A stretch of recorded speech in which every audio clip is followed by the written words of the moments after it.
듣다 보면 어느새 성경 일독 지금 시작합니다. 요한복음 1장. 태초에 말씀이 계셨다. 그 말씀은 하나님과 함께 계셨다. 그 말씀은 하나님이셨다. 그는 태초에 하나님과 함께 계셨다. 모든 것이 그로 말미암아 창조되었으니 그가 없이 창조된 것은 하나도 없다. 창조된 것은 그에게서 생명을 얻었으니 그 생명은 사람의 빛이었다. 그 빛이 어둠 속에서 비치니 어둠이 그 빛을 이기지 못하였다. 하나님께서 보내신 사람이 있었다. 그 이름은 요한이었다. 그 사람은 그 빛을 증언하러 왔으니 자기를 통하여 모든 사람을 믿게 하려는 것이었다. 그 사람은 빛이 아니었다. 그는 그 빛을 증언하러 왔을 따름이다. 참 빛이 있었다. 그 빛이 세상에 와서 모든 사람을 비추고 있다. 그는 세상에 계셨다. 세상이 그로 말미암아 생겨났는데도 세상은 그를 알아보지 못하였다. 그가 자기 땅에 오셨으나 그의 백성은 그를 맞아들이지 않았다. 그러나 그를 맞아들인 사람들, 곧 그 이름을 믿는 사람들에게는 하나님의 자녀가 되는 특권을 주셨다. 이들은 혈통에서나 육정에서나 사람의 뜻에서 나지 아니하고 하나님에게서 났다. 그 말씀은 육신이 되어 우리 가운데 사셨다. 우리는 그의 영광을 보았다. 그것은 아버지께서 주신 외아들의 영광이었다. 그는 은혜와 진리가 충만하였다. 요한은 그에 대하여 증언하여 외쳤다. 이분이 내가 말씀드린 바로 그분입니다. 내 뒤에 오시는 분이 나보다 앞서신 분이라고 말씀드린 것은 이분을 두고 말한 것입니다. 그분은 사실 나보다 먼저 계신 분이기 때문입니다. 우리는 모두 그의 충만함에서 선물을 받되 은혜에 은혜를 더하여 받았다. 율법은 모세를 통하여 받았고 은혜와 진리는 예수 그리스도로 말미암아 생겨났다. 일찍이 하나님을 본 사람은 아무도 없다. 아버지의 품속에 계신 외아들이신 하나님께서 하나님을 알려주셨다. 유대 사람들이 예루살렘에서 제사장들과 레위 지파 사람들을 요한에게 보내어서 당신은 누구요? 하고 물어보게 하였다. 그때 요한의 증언은 이러하였다. 그는 거절하지 않고 고백하였다. 나는 그리스도가 아니요. 하고 그는 고백하였다. 그들이 다시 요한에게 물었다. 그러면 당신은 누구란 말이요? 엘리야요? 요한은 아니요 하고 대답하였다. 당신은 그 예언자요? 하고 그들이 물으니 요한은 아니요 하고 대답하였다. 그래서 그들이 말하였다. 그러면 당신은 누구란 말이요? 우리를 보낸 사람들에게 대답할 말을 좀 해주시오. 당신은 자신을 무엇이라고 말하시오? 요한이 대답하였다. 예언자 이사야가 말한 대로 나는 광야에서 외치는 이의 소리요. 너희는 주님의 길을 곧게 하여라 하고 말이요. 그들은 바리새파 사람들이 보낸 사람들이었다. 그들이 또 요한에게 물었다. 당신이 그리스도도 아니고 엘리야도 아니고 그 예언자도 아니면 어찌하여 세례를 주시오? 요한이 대답하였다. 나는 물로 세례를 주오. 그런데 여러분 가운데 여러분이 알지 못하는 이가 한 분 서 계시오. 그는 내 뒤에 오시는 분이지만 나는 그분의 신발끈을 풀 만한 자격도 없어. 이것은 요한이 세례를 주던 요단강 건너편 베다니에서 일어난 일이다. 다음날 요한은 예수께서 자기에게 오시는 것을 보고 말하였다. 보시오, 세상 죄를 지고 가는 하나님의 어린 양입니다. 내가 전에 말하기를 내 뒤에 한 분이 오실 터인데 그분은 나보다 먼저 계시기에 나보다 앞서신 분입니다 한 적이 있습니다. 그것은 이분을 두고 한 말입니다. 나도 이분을 알지 못하였습니다. 내가 와서 물로 세례를 주는 것은 이분을 이스라엘에게 알리려고 하는 것입니다. 요한이 또 증언하여 말하였다. 나는 성령이 비둘기같이 하늘에서 내려와서 이분 위에 머문 것을 보았습니다. 나도 이분을 몰랐습니다. 그러나 나를 보내어 물로 세례를 주게 하신 분이 나에게 말씀하시기를 성령이 어떤 사람 위에 내려와서 머무는 것을 보거든 그가 바로 성령으로 세례를 주시는 분임을 알아라 하셨습니다. 그런데 나는 그것을 보았습니다. 그래서 나는 이분이 하나님의 아들이라고 증언하였습니다.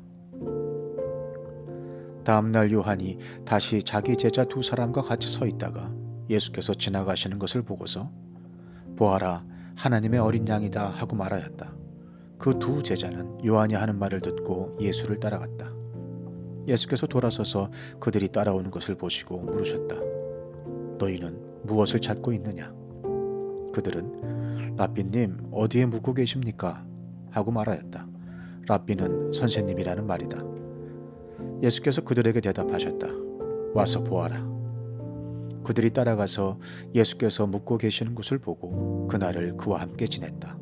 때는 오후 4시쯤이었다. 요한의 말을 듣고 예수를 따라간 두 사람 가운데 한 사람은 시몬 베드로와 형제가 아닌 안드레였다. 이 사람은 먼저 자기 형 시몬을 만나서 말하였다. 우리가 메시아를 만났소. 메시아는 그리스도라는 말이다.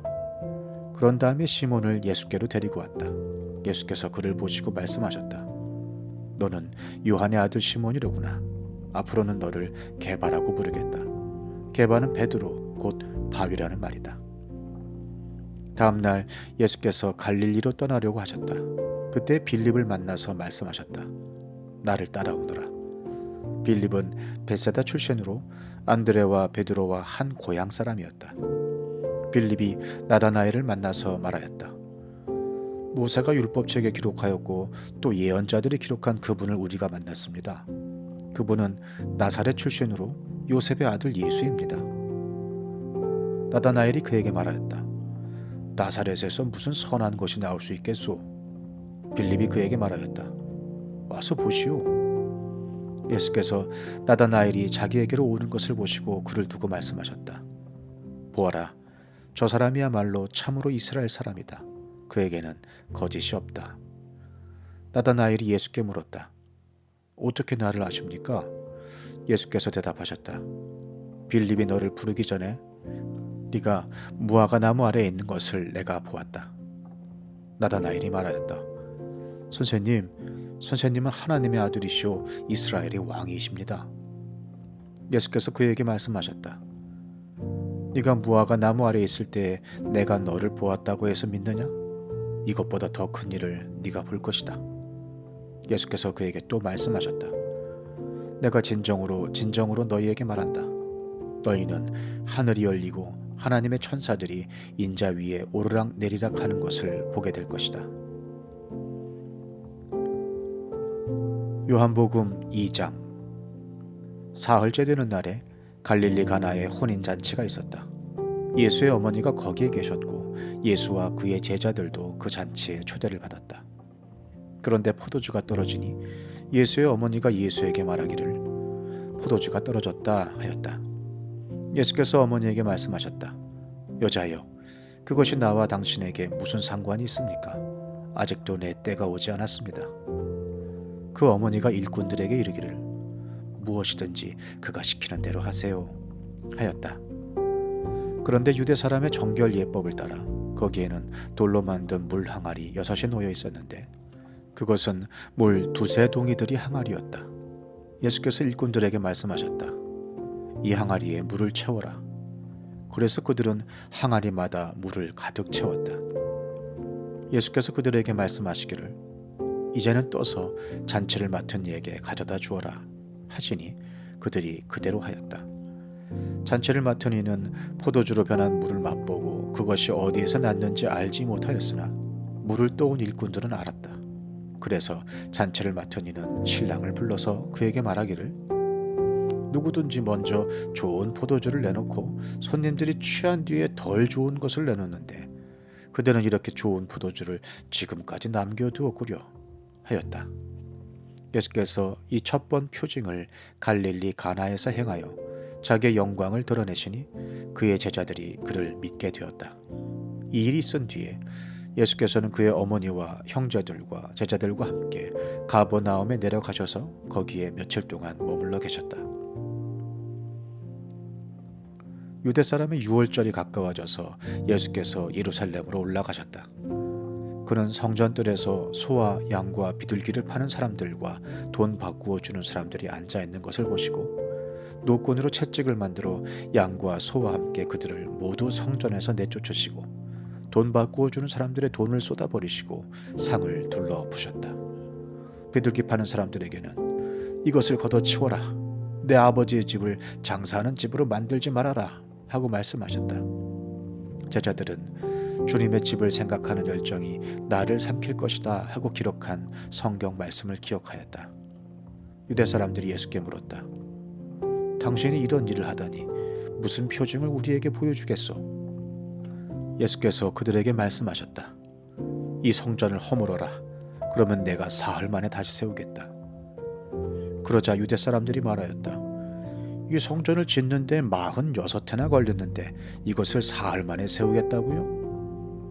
그러나 예수께서 성전이라고 하신 것은 자기 몸을 두고 하신 말씀이었다. 제자들은 예수께서 죽은 사람들 가운데서 살아나신 뒤에야 그가 말씀하신 것을 기억하고서 성경 말씀과 예수께서 하신 말씀을 믿게 되었다. 예수께서 6월절에 예루살렘에 계시는 동안에 많은 사람이 그가 행하시는 표징을 보고 그 이름을 믿었다. 그러나 예수께서는 모든 사람을 알고 계시므로 그들에게 몸을 맡기지 않으셨다. 그는 사람에 대해서는 어느 누구의 증언도 필요하지 않으셨기 때문이다. 그는 사람의 마음속에 있는 것까지도 알고 계셨던 것이다. 시편 103편. 내 영혼아 주님을 찬송하여라. 마음을 다하여 그 거룩하신 이름을 찬송하여라. 내 영혼아 주님을 찬송하여라. 주님이 베푸신 모든 은혜를 잊지 말아라. 주님은 너의 모든 죄를 용서해 주시는 분, 모든 병을 고쳐 주시는 분, 생명을 파멸해서 속량해 주시는 분, 사랑과 자비로 단장하여 주시는 분, 평생을 좋은 것으로 흡족히 채워 주시는 분, 네 젊음을 독수리처럼 늘 새롭게 해주시는 분이시다. 주님은 공의를 세우시며 억눌린 모든 사람의 권리를 변호하신다. 모세에게 주님의 뜻을 알려주셨고 이스라엘 자손에게 주님의 행적들을 알려주셨다. 주님은 자비롭고 은혜로우시며 노하기를 더디하시며 사랑이 그지없으시다. 두고두고 꾸짖지 않으시며 노를 끝없이 품지 않으신다. 우리 죄를 지은 그대로 갚지 않으시고 우리 잘못을 저지른 그대로 갚지 않으신다. 하늘이 땅에서 높음같이 주님을 두려워하는 사람에게는 그 사랑도 크시다. 동이 서에서부터 먼 것처럼 우리의 반역을 우리에게서 멀리 치우시며 부모가 자식을 가엾게 여기듯이 주님께서는 주님을 두려워하는 사람을 가엾게 여기신다. 주님께서는 우리가 어떻게 창조되었음을 알고 계시기 때문이며 우리가 한갓 티끌임을 알고 계시기 때문이다. 인생은 그날이 풀과 같고 피고지는 들꽃 같아 바람 한 번 지나가면 곧 시들어 그 있던 자리마저 알 수 없는 것이다. 그러나 주님을 경외하는 사람에게는 주님의 사랑이 영원에서 영원까지 이루고 주님의 의로우심은 자손 대대에 이를 것이니 곧 주님의 언약을 지키고 주님의 법도를 기억하여 따르는 사람에게 이를 것이다. 주님은 그 보좌를 하늘에 든든히 세우시고 그의 나라는 만유를 통치하신다. 주님의 모든 천사들아, 주님의 말씀을 듣고 따르는 힘찬 용사들아, 주님을 찬양하여라. 주님의 모든 군대들아, 그의 뜻을 이루는 종들아, 주님을 찬양하여라. 주님께 지음받은 사람들아, 주님께서 통치하시는 모든 곳에서 주님을 찬송하여라. 내 영혼아 주님을 찬송하여라.